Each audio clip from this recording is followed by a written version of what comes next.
Good morning. The August 6, 2024 board work session is now in order. Paul, roll call, please. Ms. Wright, Here. Mr. Trent, Here. Ms. Campbell, Here. Mr. Susan, Here. Ms. Jenkins. Here. Please stand for the Pledge of Allegiance. I pledge allegiance to the flag of the United States of America and to the republic for which it stands, one nation under God, indivisible, with liberty and justice for all. All right. All right, Dr. Rendell, can you address the board with the items that are on the agenda for this morning?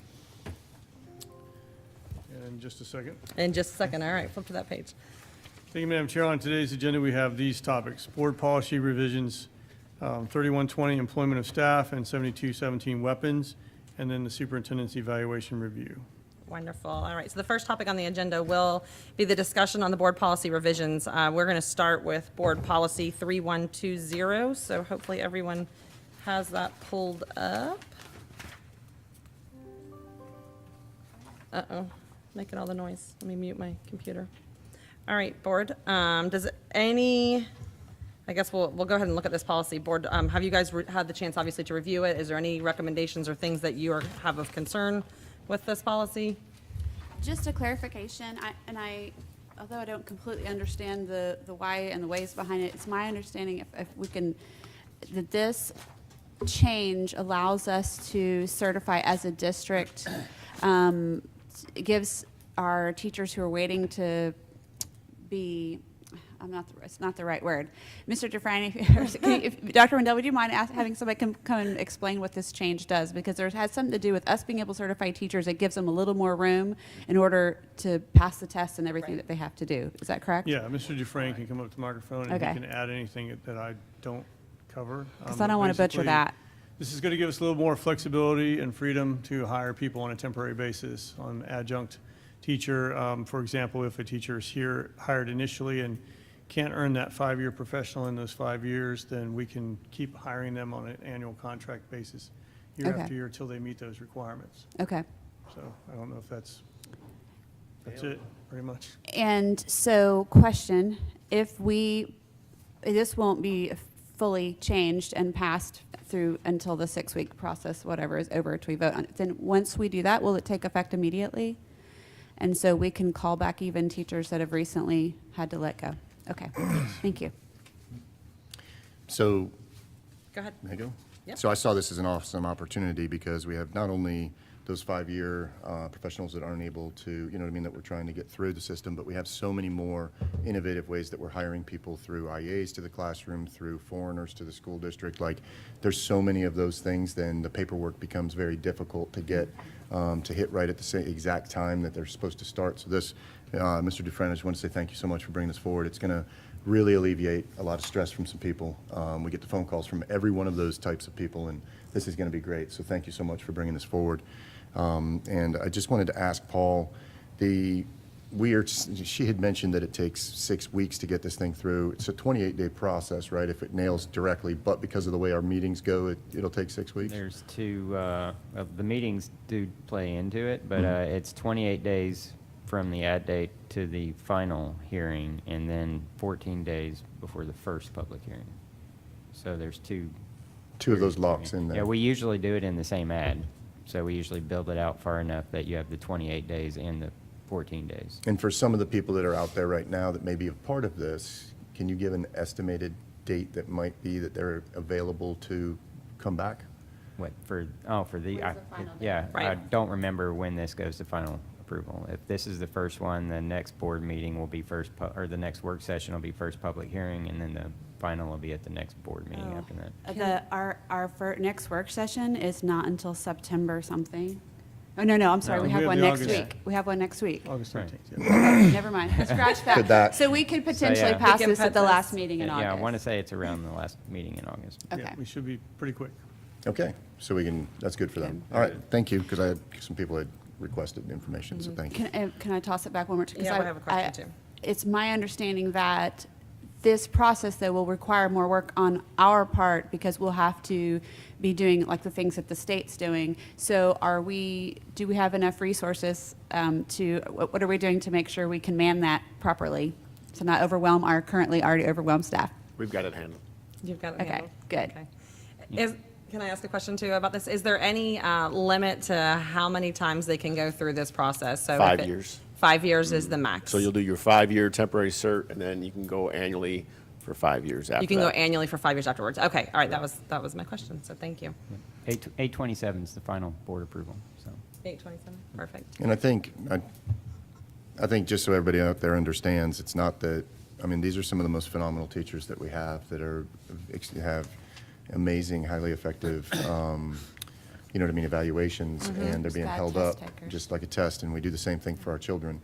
And it's not saying that they're not supposed to pass it, but it's saying, hey, if we've got somebody of quality that's inside of here, we would rather have them inside the classroom. And that's what this is about. It also frees us up for other things. So again, I want to say thank you. Yeah, Mr. this Duquette. change in board policy is just aligning our language with the state language. That's all we're really doing. So it allows us to be able to do these types of things. Yep. All right, thank I'm you. excited about it from the CTE aspect, because I think the legislation has been obviously gearing towards more CTE-oriented instructors, and so I think we will see some changes there, and we have some great industry experts that are coming in and teaching our kids, you know, welding and different things that maybe they didn't go to school to be a teacher, but they can teach the skill, and our kids are coming out of our schools with this great talent and a job right away, so I'm excited to see how this lines up with that and maybe works out and for the better all the way around for everybody. Roger that. All right, Ms. Jenkins, do you have anything to add on this one?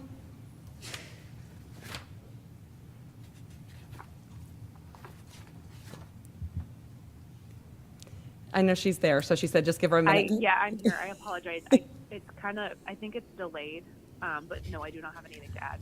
Thank you. Okay, thank you. All right, perfect. Mr. Trent, anything on this one? Are we good to move on to the No, next? we're good. That's great. Excited. All right. All right, the next policy that we are going to go over is policy 7217, which is the weapons policy. I'm going to go ahead and ask, Mr. Gibbs, if you don't mind, just kind of shed some light on why this policy is coming before us right now. This was brought forward by operations, and they indicated it was for technical changes only and to encompass changes made by Neola. Right, so this is another example where Neola makes some policy changes, and we want to keep up with those suggested changes from Neola. So really, any change that's in here was from Neola's suggestions. I just want to make a suggestion for a change. Neola language, I guess, that we're following removes the part about not allowing students to have weapons in their vehicles on campus and doesn't add it back anywhere.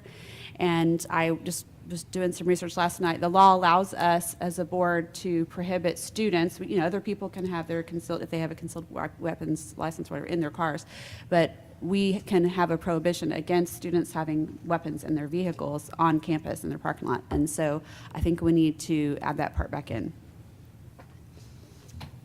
So if you look at the first paragraph, sorry, if you look at the first paragraph that is struck through, it's the last sentence of the first paragraph where it says this section applies to all vehicles being driven by students. It's the second to last sentence. So we could add that sentence in the following sentence.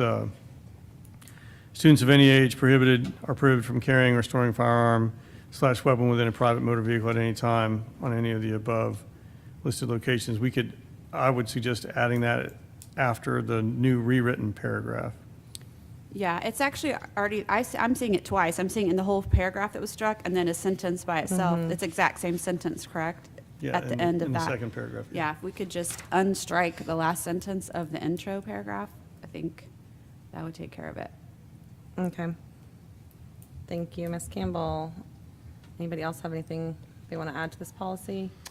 Let me just ask real quick, because I've seen this. I agree with the weapon piece, but down here it says, by the action of an explosive knives, some of our kids carry buck knives inside their car and they go fishing, right? Does this prohibit a student that maybe going fishing that might have a little, multi-tool knife or something like that inside of their vehicle from doing so? Because it says projectile, but I want to make sure. Yeah, Because I've seen a student, just so you know, Right. one of my students, when I was coaching baseball, he was a star pitcher, got expelled because he literally had a little 3-inch knife that was a fold-out in his truck, and somebody said, I saw a knife. They went out there. He said, yeah, absolutely. Then they expelled the kid, and he missed his entire senior year for baseball. Whoa. So I just wanted to make sure that that's not inside there, that's all. Paul, can you help me out The there? definition under weapons includes knives, so it is prohibited in. You see what I policy. mean?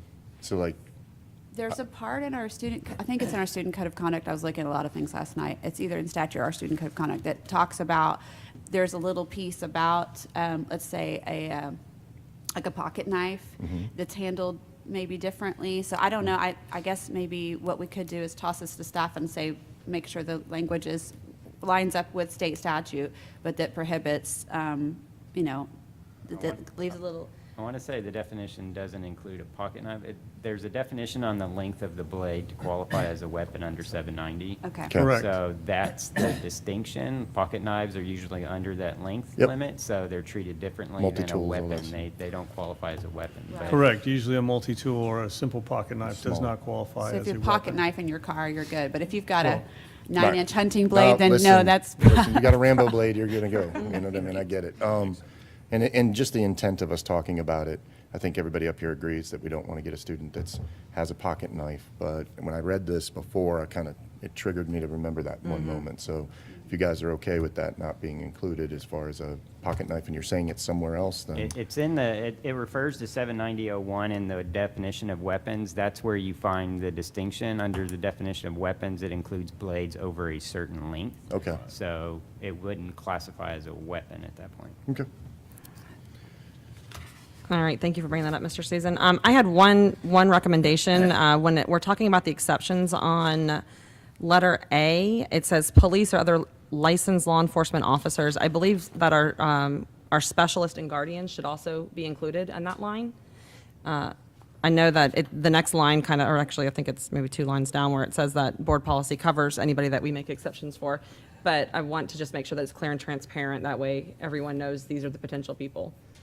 Which section? Sorry, I'm under exception, the exceptions section, which is 2, Yeah, letter A, second page. letter A. So it just says police or other licensed law enforcement officers as well as other persons approved by the school or district on a case-by-case basis, which I know that covers it, but I think in an effort of transparency, saying that our specialists or guardians should be included, I feel. I feel like that language does include them. It does, on a case-by-case, it does, but I just think it could be clearer because I think most people, She's right. I don't know. I'm just thinking in an effort of transparency, that's all. And if the board doesn't wish to put it there, that's okay, because it's covered under the sentence that's there as far as us approving them. Well, we had this with our security specialists, and they wouldn't be counted as law enforcement officers. So I think already the way that it was worded covered our security specialists, because there's not any other exception. See what I mean? C, A is police and law enforcement officers, C is school resource officers. So our security specialists currently were falling under A. That sentence of as well as other persons approved by the school or district on a case-by-case basis. Again, I just, for transparency purposes, that's the only reason I was saying, Yeah. because it does appear, it's like, okay, police or law enforcement, but we also need to, that sentence covers us, but to be more transparent and open, I think that lets everyone know, hey, these are the people. That was the only recommendation I had on this policy. So we could just add in specifically the word guardians, even because that would cover security specialists and. Right. the other ones. Guardians and, I think I would say guardians and specialist. It's the same training that they're going through, correct? Right, That's okay. correct, yep. So that was the only recommendation that I had on this policy. Board, is there anything else that you had on this policy? No. Ms. Jenkins, are you still with us? I know it's a slight delay, but I just didn't know if you wanted to add anything in No, I'm regards. here. I can hear you guys clearly now. Okay, perfect. Do you have anything that you want to add to this policy? No, thank you. Okay. Is there consensus for adding guardians? Is there and consensus for specialists? adding guardian and specialist? favor. You're in favor? Mr. Trent, you're Yeah. okay with it? All right. All right. Just out of curiosity, why did we get rid of the Armed Forces and National Guard? What was anybody know why? No? I think that was in the changes when we went through the Neola stuff. But left as it is, that means you're a member of the Army, you can come on campus there's not a restriction. You know, anybody who's coming in with a specific job to do related Yep. to the military would fall under, Just sometimes they carry and put it in their car when they come on to, you know what I mean? yeah, well, That's all. not, people who are not students can have it in Right. their car, you know, locked up, Okay, so. makes sense. yeah. Okay. Yeah. All right. Any other questions, discussions, input towards this policy?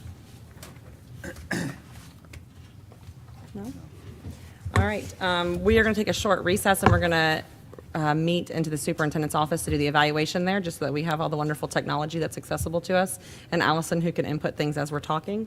So, board, are you okay with meeting in there? I mean, right now? All right, so we'll meet back in the superintendent's office at. If I can get 5 minutes to meet with comms, Okay, That's all. 5 minutes from now, meet whatever. in there at 9:50. That's 5 minutes. Are you sure you want 9:55? I'm like, 9:55 would be. 9:55? That way Okay. we can move All on a right, little we'll bit. meet into the superintendent's conference room at 9:55. Thank you. To pick up the rest of the workshop. Thank you, board.